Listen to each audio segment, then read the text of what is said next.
Video viral হয় না কেন, আজকে সেই বিষয় নিয়ে আলোচনা করব। যারা ভিডিওটা দেখবেন অবশ্যই এই ভিডিওর মধ্যে কিছু শিখতে পারবেন। ভিডিও কেন ভাইরাল হয় না? ভিডিও ভাইরাল হয় না কারণ আমাদের দোষ। আমাদের এই দোষটা যদি সরাইতে পারি, এই দোষটা যদি সংশোধন করতে পারি, তাহলে আমাদের ভিডিও ভাইরাল হবে, না হয় কখনো ভিডিও ভাইরাল হবে না। আমরা কি করি? Follow to follow, back to back. হ্যাঁ ভাই, আপনার পরিবারে আমি আসছি, আমার পরিবারে আপনি ঘুরে যাবেন, এটি কি কমেন্ট করেন? আপনি ফলো দিছেন, আবার কোন ফলো টু ব্যাক, প্লিজ ফলোটা ব্যাক দিবেন। আরে এটি কি ফেসবুক মনে করে কি জানেন যে এটি কোনটা? এটি কি ফেসবুক থেকে জীবনও সফলতা হইতে পারবো? মনে হয় না। আবার কি করে ভিডিও আপলোড দিছে, ভিডিও আপলোড দেওয়ার পরে এই ভিডিওটা খালি বারবার চায়।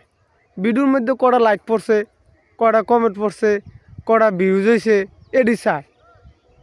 আরে এইসব এই খাসিলতের কারণে আমরার ভিডিও কখনো ভাইরাল হবে না, আর কখনো আমরার ভিডিও ফর ইউতে যাইব না। কারণ এটা আমাদের খাচ্ছত। আমরা এই খাচ্ছতরা যদি ফালাইতে পারি, তাইলে আমাদের ভিডিও ভাইরাল হবে ইনশাল্লাহ। দেখেন, এই আমরা বাংলাদেশে বেশিরভাগই এই অবস্থাটা। Follow to follow back then. আপনি আমার পরিবারে গিয়ে ঘুরে আইবেন, এটি কি? আরে মন চাইলে ঘুরে আসবো, না হয় নাই। আবার কি কয়, ভাই আমার 10টা স্টার দেন। এটি কি? ফেসবুকে কাজ করতে আসছেন, মানুষের কাছ থেকে কি আপনি চাইয়ে নেবেন নাকি? এটা তো অ্যাকচুয়ালি ভিক্ষার মতো হয়ে যায়। আপনার যোগ্যতা দিয়ে আপনি আগে যান। আপনার মন চাইছে, আপনি তাকে ফলো দিছেন, তার মন যদি চায় আপনাকে ফলো ব্যাক দিবে, মন না চাইলে ফলো ব্যাক না দিবে। এই বিধেই না যে কি সুন্দর একটা কমেন্ট করে ব্যাক টু ব্যাক। এটা কি কমেন্ট? হ্যাঁ, আবার ভিডিও আপলোড দিছেন, তারপরে ঘুরে ঘুরে খালি ভিডিওটা চান যে ভিডিওটা কটা ভিউজ হয়েছে, কটা লাইক হয়েছে, কটা কমেন্ট হয়েছে।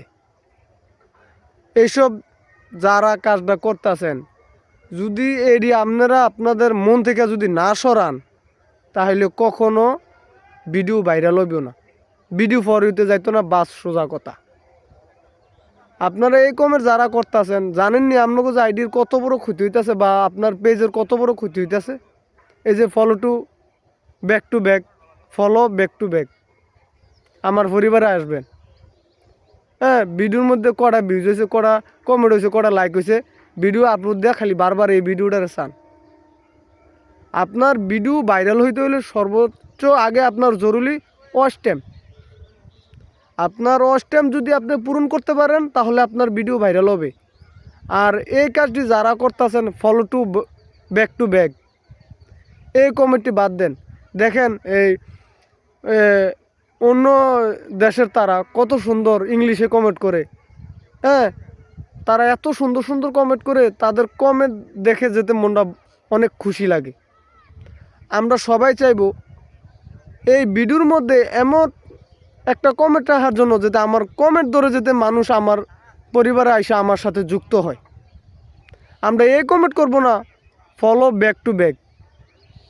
এটা কোনো কমেন্ট হইলো ভাই আমার পরিবারে একটু ঘুরে আসবেন, এটা কোনো কমেন্ট হইলো? এইসব বাদ দেন। বাদ দিয়া সুন্দর মতো ভিডিও করেন। হ্যাঁ, ভিডিও আপলোড দেন। লাইভে গিয়ে ভরে রয়েছেন, আপনার ভিডিও কোনো ছাড়ার কোনো খবর নাই, তাহলে কি হইব? হইতো না। হ্যাঁ, সব আমরা যদি ফেসবুকে কাজ করি, আমাদের ভালোবাসার মানুষ যারা আছে, তারা যদি লাইভে আসে, তাহলে কিছুক্ষণ তাদের লাইভে সময় দেব। আবার এমন না যে ঘন্টার পর ঘন্টা তাদের লাইভে গিয়ে ফুরা থাকবো, তাহলে আপনি ভিডিও ছাড়বেন কুম্বালা। আর তো সবাইকে একটা কথাই বলবো, অনুরোধ করে বলবো, আপনারা যারা এই কমেন্টটা করতেছেন, ফলো ব্যাক টু ব্যাক। আর ভিডিও ছাড়ার পরে এই ভিডিওটা বারবার চাইতেছেন, কটা লাইক হইতেছে, কটা কমেন্ট হইতেছে, কটা ভিউজ হইতেছে। এই কাজটি কখনো করেন না। ভিডিও ছাড়ছেন, বাস ছাইরা দেন, এটা আর চাওয়ার দরকার নাই। এটা না হয় ভিউজ হোক, বা না হয় কমেন্ট হোক, বা না হয় রিয়েট পড়ুক, না পড়লে নাই, পড়লে পড়ুক, না পড়লে নাই, ভিডিও আপলোড দিয়েছেন, বাস শেষ। এটার পথে এটা চলুক। আপনার কেমনে সামনের দিকে আপনার আইডিটা বা আপনার পেজটা সামনের দিকে আগে যেতে পারে, সেই ব্যবস্থা করুন, সেই চিন্তা করুন। কথাগুলো ভালো লাগলে ভিডিওটা শেয়ার করে দিবেন। আসসালামু আলাইকুম।